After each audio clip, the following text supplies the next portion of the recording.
கிட்ட இருந்து நாம வந்து ஒரு ஒரு நல்ல ஒரு பலனை பெறணும் அப்படின்னா சும்மா வந்துருமா? சும்மா வராது சார். இந்த வார்த்தையை நிறைய தடவை யூஸ் பண்ணியிருக்கேன் நான். ம். இப்ப சொன்ன வார்த்தை சரியா? அது சொன்ன மாதிரி சொன்னதவே திருப்பி திருப்பி சொன்னா கூட நமக்கு சலிச்சு போயிடும். அந்த மாதிரி சொன்னது மாதிரி எங்களுக்கு சலிச்சு போச்சு தான். நீங்க சொன்னது சலிச்சு போச்சுன்னு சொல்லல. இல்ல எங்க வாழ்க்கையை பார்த்து எங்களுக்கு போர் அடிக்குது. வேறுதானே இதுவும் கூட.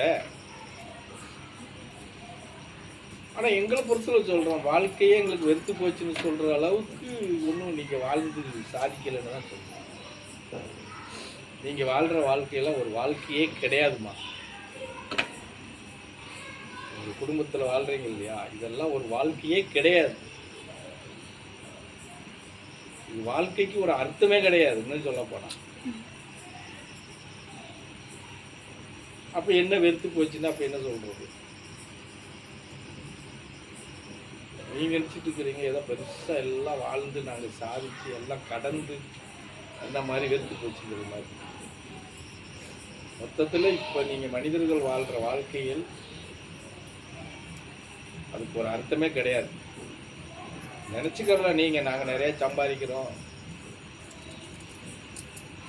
ஆம்பளை நினைச்சுக்கலாம் பொண்டாட்டியை நல்லா காப்பாத்துறோம், பிள்ளைய காப்பாத்துறோம், சம்பாதிக்கிறோம் அப்படின்னு.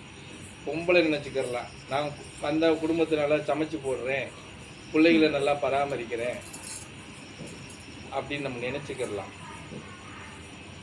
அதுல எத்தனை ஓட்டை வச்சுட்டு நீங்க பயணம் பண்றீங்கிறது எங்களுக்கு தான் தெரியும். எங்களுக்கு தான் தெரியும் அவ்வளோ ஓட்ட வச்சுட்டு இருக்கிறீங்க. புரியுதா? அப்ப நீங்க எப்படி வாழ்க்கையை வெறுத்துட்டோம்னு எப்படி சொல்ல முடியும்? சொல்லுப்பா.